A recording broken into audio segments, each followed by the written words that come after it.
It centers around the applications that keep pouring in. 32 out of 36 counties in Oregon have applied to get state approval for Phase 1 reopening. Pat Doris took a look at who's in the running and who's holding off, at least for now.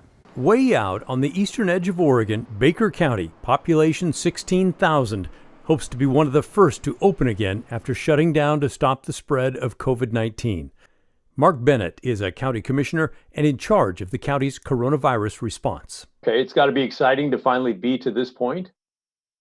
It's extremely exciting. As I drove down through Main Street, Baker City this morning, I was thinking, what a relief it'll be to at least transition into Phase 1.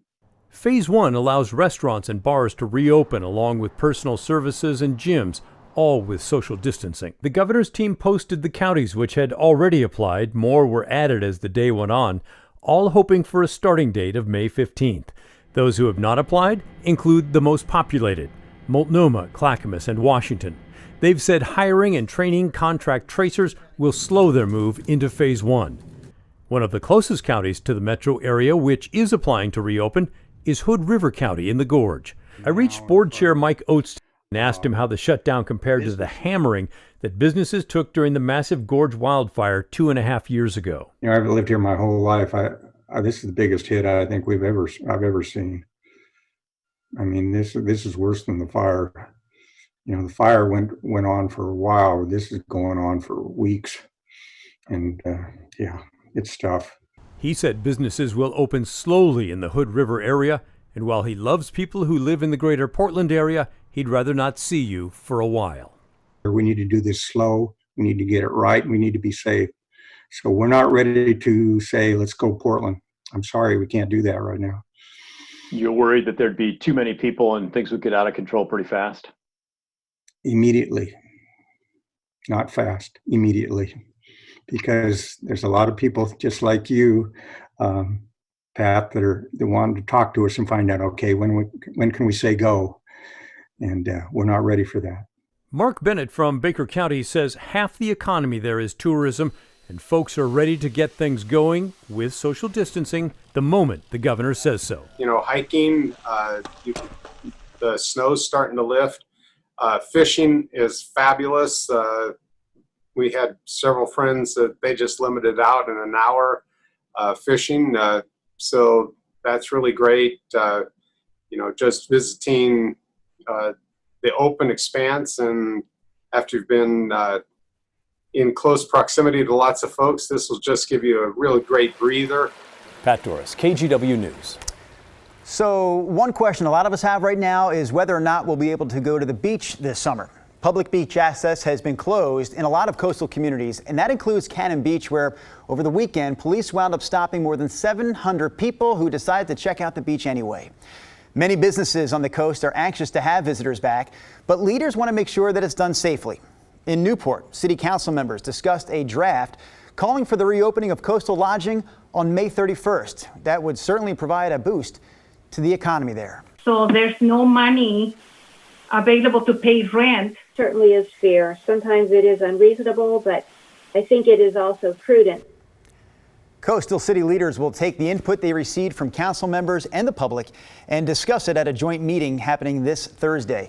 Now, according to the Daily Historian, Clatsop County doesn't want to reopen lodging and invite visitors to return until at least Phase 2. That would arrive the second week in June at the very earliest. Meanwhile, in Washington, Skamania and Wahkiakum counties are already set to move forward into Phase 2 of reopening. Those two counties received state approval yesterday after they applied last week. So under the governor's plan in Washington, low population counties can essentially skip Phase 1, allowing for some limited non-essential travel and also allowing restaurants and bars to reopen their dining rooms to 50% capacity. Hair and nail salons would also be able to reopen. All counties in Washington that are moving to Phase 2 have fewer than 75,000 people living in them and have also seen no new cases of COVID-19 for at least 3 weeks. States across the country are rolling out their own individual reopening plans right now. The latest numbers, meanwhile, show that the pandemic has taken the lives of more than 80,000 people here in the U.S. It's also infected more than 1.3 million people nationwide. Here in Oregon, the spread of new cases does appear to be slowing down. So if you look at this graph, It shows the number of daily new cases has leveled off and even dropped slightly over the past month. In Washington, we know they've had a lot more cases reported than here in Oregon, but it's also seeing a similar decline in those new cases. Zupan's Market says one of its employees has tested positive for the virus. The employee worked at Zupan's West Burnside location, and the last time they were at work was last Monday, May 4th. That person is now at home recovering. Zupan says all employees who are in direct contact with that person are also at home now under self-quarantine. An effort to test random people and get a better idea of the true scope of COVID-19 has some encouraging results so far. Oregon State students are teaming up with researchers to test people in Corvallis. So far, the findings suggest only about 2 out of every 1,000 people had the virus when they were tested. It's consistent with the idea that through the immense efforts of the community, social distancing has to some extent flattened the curve. And so that's really encouraging. Scientists are still cautioning that the more the state reopens, the more likely it will be to run into an infected person. They also hope to continue and also expand this study. On that note, if you want to be part of a massive statewide study on contact tracing, keep an eye on your mail. OHSU is looking for 100,000 volunteers from all corners of the state. They sent out invitations for the study last night.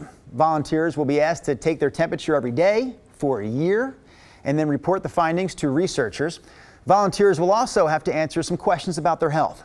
If someone shows COVID-19 symptoms, then they'll be tested, and if they test positive, they'll be quarantined while researchers figure out who exactly they've been in direct contact with.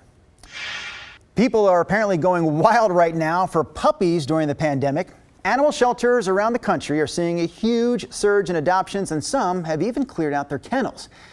It could be tempting right now for people to get a dog because obviously most of us are home all the time at this point, but dog trainers are quick to point out that when life eventually goes back to normal, it could be problematic for man's best friend. That's a really big issue, is like the puppies right now are becoming overdependent. If you have gotten or you plan to get a new dog right now, trainers say it is important to start a structured schedule and to get your dog used to spending time away from you.